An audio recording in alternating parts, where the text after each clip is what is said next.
So, to put it in simple terms, guys, another team is a paid model.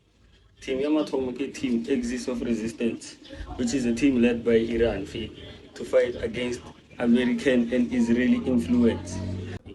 So get team Axis of Resistance. Let me break you down the players in that team. So come team A, we have Iran, which is the primary, which is the Petro, maybe it's the Petro, which is the primary funder. Meaning cash cow, team A. And also the main supplier of weapons. So okay, Iran alone is supplier team Axis of Resistance with their weapons to fight against the Israeli and American influence. Number two, we have Hezbollah, which is the proxy. Now, in simple terms, Hezbollah is Iran. Now, Iran, Hezbollah. Now, Hezbollah is a Lebanon-based militant or militant organization as well as political organization. Also, they are aligned ideologically with Iran. Meaning they believe in everything Iran or the leaders in Iran believe in. Number three, the third and not last, we have the Houthis in Yemen. Now the Houthis in Yemen are somewhat different. So, even if they get funding and weapons from Iran, they don't necessarily believe in the same ideology. And as well, Iran doesn't have veto power over the action that the Houthis. As much as Iran funded the Houthis have like a agency to do what they like. They can do what they like. But they have to tell Iran first. Even if Iran doesn't agree, they can still do it. Oh. Now we also have team operations. Now Nagi is a team operations because everything alone for by year. Argument day, Tikamula, action now team AOD, US and Israel. Now in the US we have a country of 384 million people and ranked world number one in terms of military power. We see so horror demands Arabia Masola bona against Masola Manka Bona Ramola, because give on number one.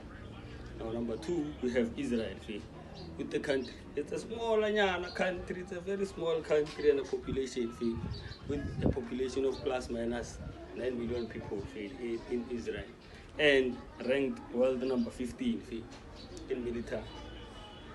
Now you might ask, why is the US and Israel doing targeting the nuclear site, the power manufacturing site, the oil refinery, Iran, etc., etc.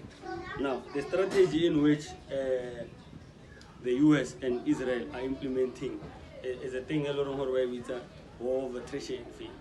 Now during a war of attrition, the aim of the one war attack is to degrade your capabilities in humanitarian acts, in providing cover for your military assets, as well as in launching your strikes against them. Meaning they are planning to a point down and only then is when they say, okay, now we have won. Now the first 100 hours, so team operation blew about $3.7 billion in the first 100 hours and an estimated cost of $1 billion per day. The war continues. Now we are now in mid-March and reports coming out of Iran are saying about over 1,800 people have been killed, including that 1,800 by including 1,255 Iranians and as well as 8 USA service members. Now, Okamaga 8. The thing is, when it comes to casualties or the death or the injury during wartime, the numbers coming out may not be as reliable because in such times we have things into war propaganda. Now, war propaganda is when the countries or people that are participating in the conflict will share only the information they want you to see and they know it will benefit them in the future. So they necessarily in order to achieve their military goals. Common sense, that's how they go about things. Now, the asymmetric retaliation from Iran. First and foremost, during that first initial attack, after that first initial attack, Iran decentralized power. Meaning it was no longer the guy at the top who takes all the decisions. Meaning every general in each and every army base all across Iran, as well as in other countries, can act as they like. Meaning they don't have to ask for permission for them to shoot rockets or to do any military action against who? US and Israel. That's the first step. The second step is that they also recognize they can't really attack states, US or US. So the best they can do is what? Go to the allies, the Chomita states in that region, in the Middle East. The countries such as the Saudis, UAE, Jordan, those guys. Now, Iran, okay, since Nanga Sukunu Fikaboy, the base house, as well as Chomita, as well as attacking Israel. Meaning because I'm gonna take this thing and turn it into what? A regional war. Meaning everyone in this region will be suffering because of those guys there. That's their second action. The third action saw them doing what? Closing the Strait of Hormuz. Now, technically, it's not technically closed.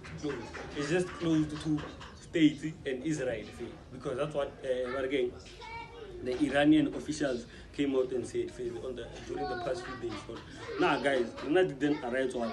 We're not the opponent. Because I don't know how the opponent is only playing the hoodies while as well as the damage rate. Okay. Thirdly, okay, what is the most important thing over to US besides power? Is their economy.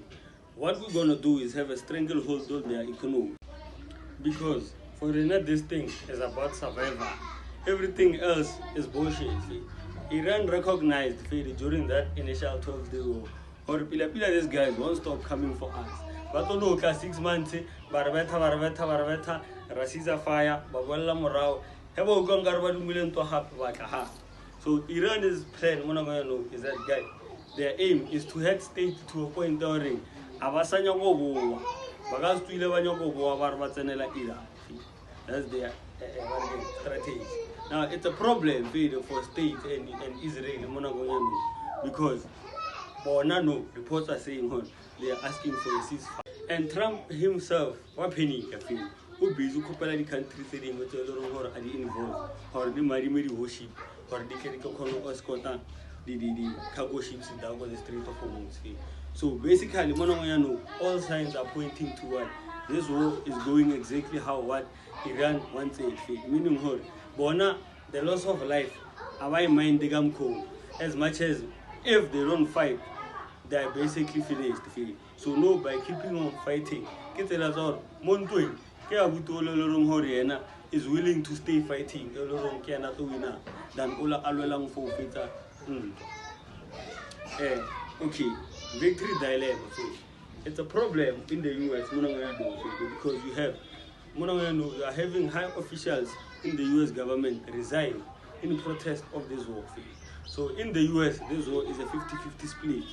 And the current goal at the rate is going, Iran says they want to push the prices of oil to, it's above $100, $130, $150.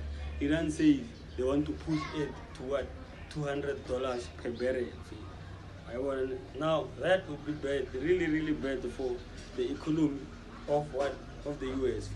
And if the economy of the US can flop, Trump agasiwi nobody midterms because Trump agasiwi nobody midterms.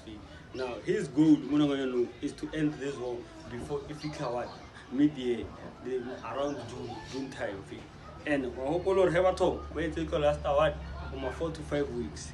Now we have sources saying Trump put the military assets selling in Asia.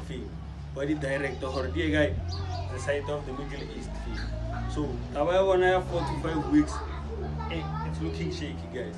Man, I don't want to break it down. Kasi geopolitics out.